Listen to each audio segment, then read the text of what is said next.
Hey everyone, it's Sarah, and I am back to film my reading journal for the month of September. So starting off, I have my reading tracker. I kind of had a moderate reading month. I read more books in September than I did in August, July, and June, but I didn't read every day and, just kind of sat down here and there. Then moving into my overview, I had 6 books. So again, I'd read 5 the previous 3 months. So it was my goal to at least read 6, kind of read one more. I'm behind in my overall reading goal for the year, which is fine if I have a lot of other things going on. So if I don't meet my reading goal, it's not the end of the world, but there are so many books that I want to read and so many books on my shelf. So I really do need to work on what I've got as well. Or I have a lot of goals for finishing books that I've wanted to read for a while. So my favorite book for the month was Remarkably Bright Creatures, which we'll get into in a little bit. Then you can see when I started different books. Again, it didn't end up being, the craziest reading month. I read a lot when we were at the cabin for Labor Day weekend, and yeah, then I finished a series later in the month as well. Then looking in here, my goals for the month were reading 6 books, which I did accomplish. I finished a Bookopoly prompt, and then I did not start or continue reading Drums of Autumn. That's one of my goals for October, is to really dive into that one. It's not that it's a bad book. I think it's just so long that I, started it, didn't get very far in it. And then I've been trying to read more books, like numbers of books, because I've had kind of a slow reading summer. And so, focusing on a, 900-page book, 800-page book, just kind of feels counterintuitive in a way, I think. So I just need to start reading it. I need to not focus on the number of books, but just, again, books that I want to read, as a whole, I guess. And then I ended up getting 1 bingo. And then, in terms of what types of books I read more physical books this month than, other months.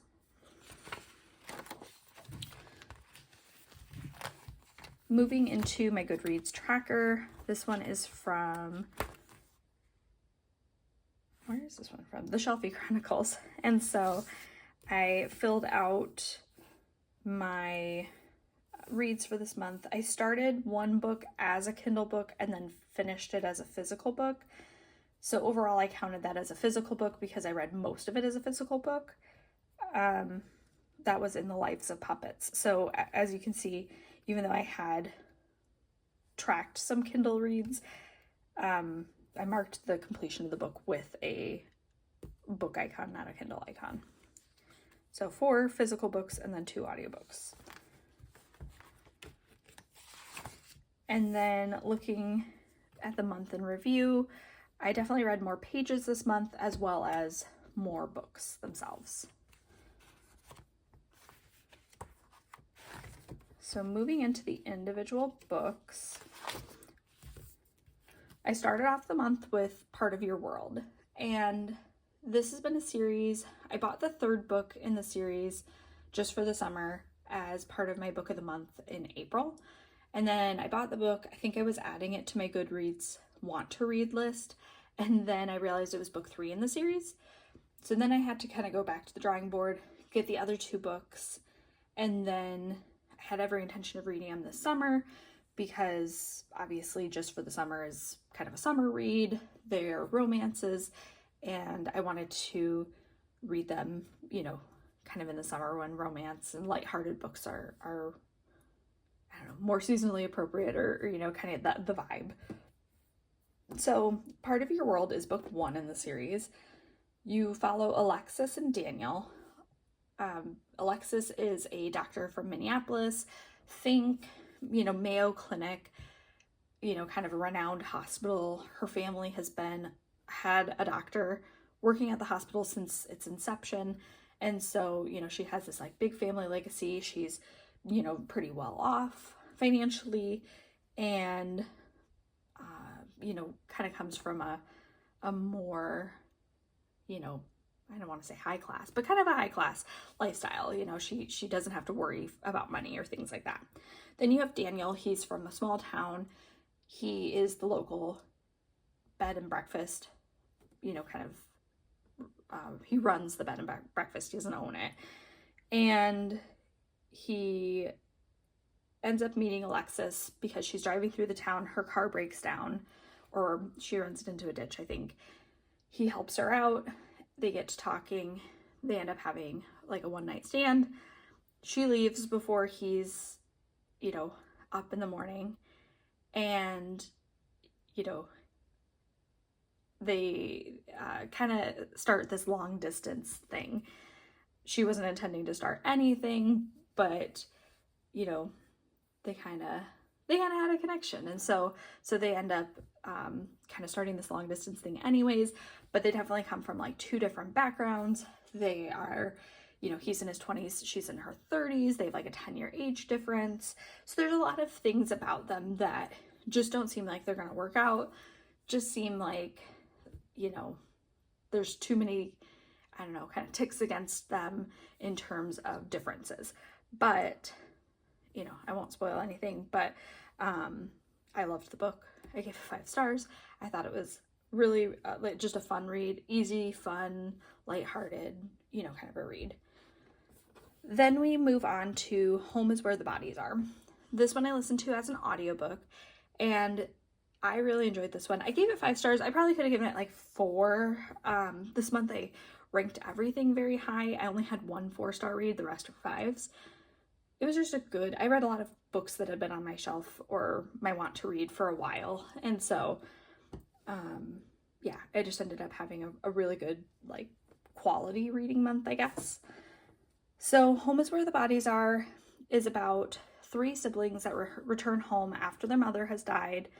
One of them ended up helping their mom throughout her hospice journey when she was dying, but the other 2 return home after she's dead, and they start packing up their family home to figure out, getting rid of stuff, keeping stuff, selling stuff, and, whether or not to sell the home. And they find a VHS tape that has, kind of like a hidden family secret that they didn't know about on it. Also, too, their dad is not in the picture because their dad, 7 years ago, left their mother, left a note behind saying, that he was leaving her, and, hasn't been seen or heard from, since. So this one, I don't know, I just enjoyed it. I thought it had some nice twists. I liked the concept of like the VHS tape and, them watching it and trying to piece together this dark family secret, and then trying to figure out, should they just keep the dark family secret buried because the parents are the ones that would be able to give them the answers and they can't ask their parents because they're not there, and or do they try to dig up the past and try to figure out what actually happened. I really enjoyed it. Like I said, 4 or 5 stars. This one was from Geneva Rose, and I have read other ones that I've liked from her as well. Then I had Remarkably Bright Creatures, and I went into this not knowing anything about the book, which I almost liked. I didn't know what to expect, and that was kind of fun. But I had heard really good things about it. Last summer, I feel like this was kind of one of the books of the year. I feel like everyone was talking about it. And then I also had heard that this is one of the best audiobooks. And I think it won, the best audiobook for the year or something to that effect. And I decided that it would be fun to read it as an audiobook. And it took a while for me to get it from my library, and then I ended up pushing it off a couple of times just because I wasn't ready to read it. But as soon as I read this book, I bought the book for my mom and told her she had to read it. So it's definitely a good book, even if you know nothing about it going into it. This tells the story of 3 different kind of points of view. You have Marcellus, who is the octopus. You have Tova, who is the cleaner for the aquarium that Marcellus lives in. And then you have Cameron, who is kind of like a down on his luck, can't hold a job, you know, things just don't seem to go his way, you know, kind of guy. And he's trying to figure out, you know, what, you know, find out about his past. He's trying to find out who his dad was and, you know, kind of more about his mom, because he doesn't know a lot of information. He lives with his aunt, or his aunt raised him, and, you know, they just, his mom kind of took off on them and wasn't a great mom and never told him who his dad was. So you've got these 3 characters as, you know, kind of the backdrop of the story.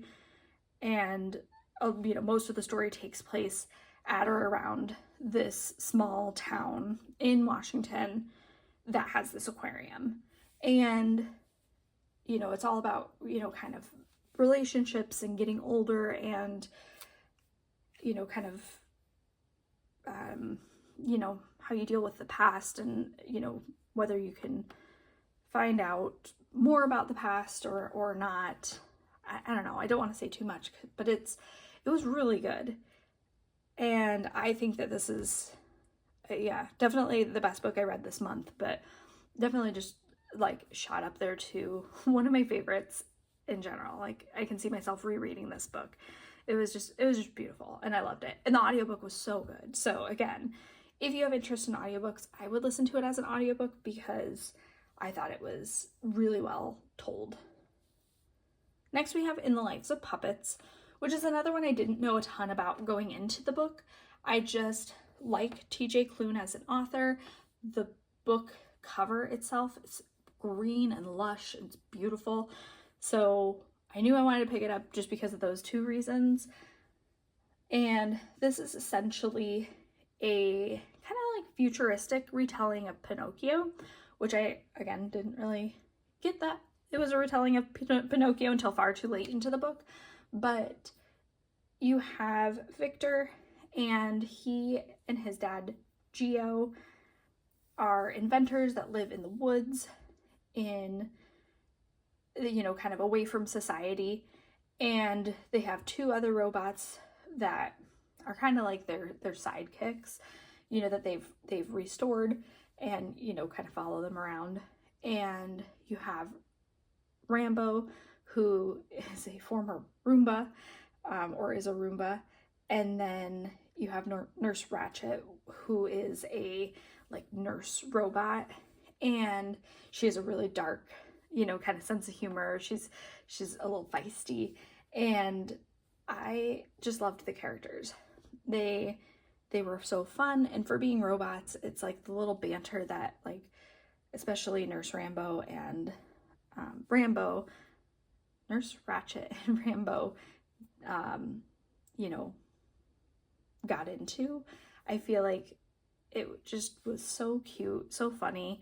I laughed a lot while they were interacting, and I will say the story kind of took a little while to get started. There was kind of a lot of background, or, you know, just kind of, you know, flat plot at the beginning before it really picked up and you figured out where the story was going to go. But I liked this one a lot. I thought this one was fun. I gave it 4 stars. It's in sci-fi, which isn't my normal genre. But again, I really like TJ Klune. He wrote The House in the Cerulean Sea, as well as some others. So definitely was one I wanted to pick up just based on my previous experience with his books. So then finishing off, I have Yours Truly and Just for the Summer, which are the other 2 books in the Part of Your World series. So Yours Truly follows Brianna and Jacob. Brianna is related to Alexis because they're best friends in the first book. So that's kind of the spin-off, I guess. And Jacob is a new doctor, ER doctor, at the hospital. He doesn't get off on the right foot his first day. People don't seem to like him. He has some social anxiety, especially with starting a new job. And he just kind of like blunders his way through the first day socially and makes some kind of social errors. So Brianna is definitely not on his fan club, but he decides to write her a letter to kind of apologize and explain things, you know, say he's sorry, you know, for kind of messing up that first day. And she ends up writing him back, and then they start exchanging letters, forming this friendship, and eventually they end up in kind of a fake dating relationship, because Jacob needs a date to his brother's wedding. And so it was a really cute book. I really liked this one. Again, I read it pretty fast. I mean, I read it in one weekend because I just didn't want to put it down. So definitely recommend the whole series. But yeah, this one was really cute. Then we have Just for the Summer. This is the third book. And in this one you follow Emma and Justin is Brianna's brother's best friend. So a little bit further removed from the first two books. But Emma and Justin meet online through like a Reddit post where Justin is talking about how anytime he dates someone, they break up with him, or, you know, the relationship ends, and then the next person that they end up dating ends up being their soulmate. And it's happened, you know, numerous times, and, you know, that he has kind of this dating curse. And Emma also has that same, you know, thing happening to her. You know, she's had it happen with multiple exes as well. So they decide, Justin invites her to Minnesota just for the summer. She's a travel nurse, and so, you know, she's due for her next rotation. And he invites her to Minnesota to date for the summer. You know, they can have their, you know, kind of pre-calculated list of things that, you know, you have happened in their previous relationships where their ex has found love after. You know, that they have to go on X number of dates, they have to talk every day, you know, they have to kiss. And they figure if they date for the summer, you know, check off their pre-formulated list, that then when they break up at the end of the summer, then they will break the curse and they will, you know, find their true loves after. So yeah, I really liked this one. I thought it was fun. In general, these books take place in the Minneapolis area, and I really enjoyed that because that's kind of the area I live in, the, you know, Minnesota, Wisconsin area. So I knew a lot of the places that they were talking about, which was just really fun, as a nod. And yeah, I don't know, I just really enjoyed it. So I would start the series from the beginning. You could probably read it as a standalone too, but there's just different like characters that pop up, or, you know, hints back to the previous books that I think it's more, I think it's good to start from the beginning, I guess, is my opinion. And they were all so good. I gave them all 5 stars. And so I would say you should start at the beginning and then work your way through. But that was everything I read in the month of September. Definitely, you know, a better reading month than I've been having. And again, I just had read so many good books this month. It was really good. So I hope you enjoyed watching, and I will see you in October. Bye now.